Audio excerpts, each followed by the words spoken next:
This is your Thin Controller, Mr. Percival, speaking once again. I really shouldn't be here. I mean, I'm a hugely talented individual. A man with such screen presence shouldn't be hired to introduce a few grainy clips from some cutting room floor. It's what I believe the young people out there today call a no-brainer. My assistant Jasper here could perform such a menial task. I feel it would perhaps be a slight strain on him compared to propping up my bike all day, but I'm sure he could manage. Couldn't you, Jasper? He's a quiet sort of fellow, isn't he? But yes, back in the day, I was quite in demand as a young and upcoming actor. Oh, I remember the last part I played. I believe it was for a public service film. Something to do with first aid. That's it. I played an injured cyclist, lying in a ditch.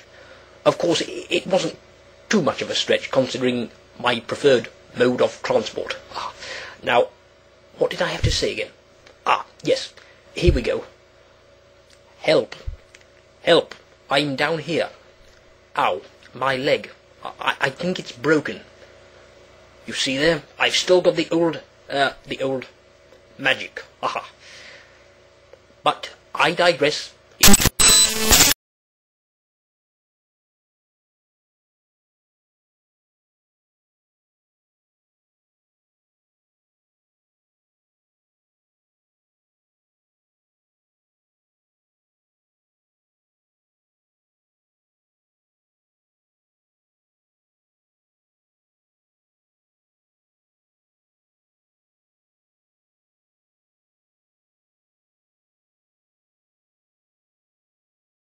Impression. I'm something of a budding inventor. Now, combining my interest in cycling and the fact that I have a rather large family. Now, come on, don't look at me like that. I can't help it if I've been a busy boy, can I?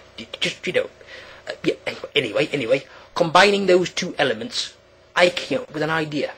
A bike for 8 people. Now, I call it an octacle. And as much as I'd love to show you all the design plans, it's in the development stages at the moment, so I really can't tell you any more. Needless to say, though, the 30 pence I shall be receiving as a fee for doing this will be ploughed straight into my idea. Now, what was I talking about again? I'm supposed to be introducing the outtakes from the film you've just seen. Now, just to give a little introduction, sometimes the editor has to leave things out of the final cut. Either because it disrupts the story flow somewhat, perhaps because of a continuity error, or because the actors completely ballsed it up. It's usually one of those 3 reasons. So, without further ado, here we go with our first set of clips. Just have a look at these. Have you got something against turntables or what, mate? That's another one out of action. Would saying sorry help? No, it bloody well wouldn't. Well, it's the thought that counts. Now, what we have next is a rather unusual instance. One day, during filming, I'm told that 2 out-of-work actors, nothing to do with this production, invaded the set. Oliver felt terrible. And Oliver knew it was all his fault. Oi, just a minute. Who let Michael Brandon in here? Go on, get it out there. People just wandering onto the set these days. It's disgraceful. This made the director very cross. And you two, Angelus, go on, piss off. You have turned the microphone off, haven't you, Bert? And to think I was a fan of Boys from the Black Stuff, I tell you, really. Now, my good friend, the director, tells me the actress who played Lady Hat was completely unprofessional. No acting talent whatsoever, as you'll see from these next clips. Action! Who's knocking on the, I've done it again, haven't I? Oh. It's who is it Topham dear, that's all you have to say. For God's sake! Take two! Who is it, Tar? You can't expect me to perform opposite that. I mean, just look at his face. It's so... It's so adorably chubby. Oh, dear me. Oh, dear. Oh. Cut again! We are gonna get this right one of these days. Dearie me. Though her voice reminds me of someone I can't quite place my finger on. Anyway, she was nowhere near as bad as the original actor hired to play my dear colleague, Sir Topham Hatt. Just take a look at this. All right, quiet on the set, please. Action. Stick 'em up. Oh dear me, this script's crap. I'm sorry, I just can't work. Get him out of here. We're recasting Hatt. This guy can't act for toffee, I'm sorry. God, bloody people I have to work with these days. Thankfully, he was recasted. I'm sure you'll agree, though, a fairly unconvincing performance from the original actor there. I can assure you, in real life, Hatt is much more of an idiot. Well now, we've saved the best set of clips till last. Now, I'm told the actor who played Oliver's driver was amazingly witty and a rather fun fellow to work with. He's also one of the few actors we're aware of who can successfully combine Welsh, Scottish and Irish accents into one. Please, enjoy. Hey, this isn't a bad little route after all. What did I tell you? Just smell like good sea air. The fish to be shot. They stink so laddie. Oh, I didn't even hard to believe, laddie. Whew. That's better, to be sure. Oliver isn't to blame for the accident, sir, but I think the best way to describe what happened to you today, sir, is what my old Uncle Bob used to say. You know, my Uncle Bob from Belfast.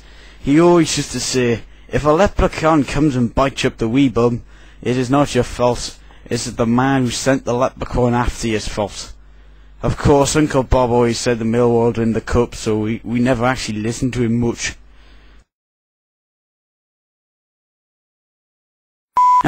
We should be so lucky, and you know, me being Irish and all, I think I know a bit of thing about luck, laddie. And thanks for watching. Oh, by the way, if you see a little leprechaun, he's about, so high, he's got a ginger beard, big bushy ginger eyebrows, and a little hat. Could you please tell him that his mum's waiting for him outside the station, because she's a bit worried, laddie, so if you could come home as soon as possible, thanks. Oh, otherwise, could you please call this number? 0800 000 you know, so, she's worrying, Sonny. Please come home, lad. We are worried to our beards. Even though I don't have a beard, we are still worried. So, thank you. Thank you very much. Haha. Chortle, chortle. Haha. I believe that is all the clips we have to show you today. I think the time probably is right for me to fade out, disappear from your screen, collect my paycheck, and be on my merry way. So I'll just, what's that? We've still got a bit more time to fill. Well, I suppose I could say a few more words. Yes, what with the borderline death threats I received the last time I spoke publicly, I think it's time I set the record straight on a few matters. After the reception I got for the last one from a certain individual, I'm sure you'll all know who I'm talking about. After that, I made a vow never to speak in public again, except perhaps at the annual Penny Farthing Riders Club Christmas dinner. But I don't see why I should deprive the world of me. This world definitely needs more of me. However, yes, on to clearing up some of the accusations that were thrown, more like fired by a cannon, in my direction. Sugar mines. come on. I think all I really need to do here is remind you that sugar comes from canes, not mine. And suddenly the roof collapsed behind him. And really, as if I'd be involved with anything that shady, I had to put Sir Handel on bloody display earlier this year to prove he still exists. It was a lucky thing Topham could remember the location where he'd encased Sir Handel in concrete. But, before my time though, not my problem. Talk to the hand, nothing to do with me. If you really want to hear about exploitation, get a load of this. I expect you've been wondering where most of the road vehicles on Sodor have been disappearing to. Terence, Elizabeth, Caroline. Well, I tell you, Topham bought a lot of them and shipped them over to China to mine bamboo. I don't know why. The man seems to be obsessed with the stuff. No idea. And another thing, that accusation that I take my bike to bed with me, I shouldn't even bother commenting. As a railway controller, I have to juggle a lot of balls in the air, and what I do in my private life is my business. However, I can emphatically say that the two of us, my wife and I, of course, have always had a very happy marriage. Topham and I haven't actually spoken for a while. You know what I think? I think he senses the competition. That's the reason he put me out here out of the way, in charge of a part of the railway that he completely buggered up when he was in control. I tell you, it's a good thing I don't let a runaway boulder send me into a nervous breakdown. You didn't see what he was like after that, blubbering like a baby, all because the explosion obliterated his black pudding stash. Really, I don't know. But I can't be bothered wasting my breath on him any longer. It's getting me all stressed up. I can feel my OCD getting worse. It's a lucky thing there are no red vehicles around, I can tell you now. Oh my, look at that. There's smoke rising from that hut over there. It's on fire. And it's likely to spread to the shed nearby. Dear oh dear, there aren't any engines inside, are there? Only Mighty Mac. Oh, that's all right then. No one cares about him. I've just remembered. The fire engines will be along soon, and they are red, aren't they? Oh dear. Here they come. It's no good. I'll have to... Hey, great fires of London. What are you playing at, boyo? I'm sorry. I really wish I knew. I'm terribly sorry about all this. Hey, be careful there. That's property of Hit Entertainment.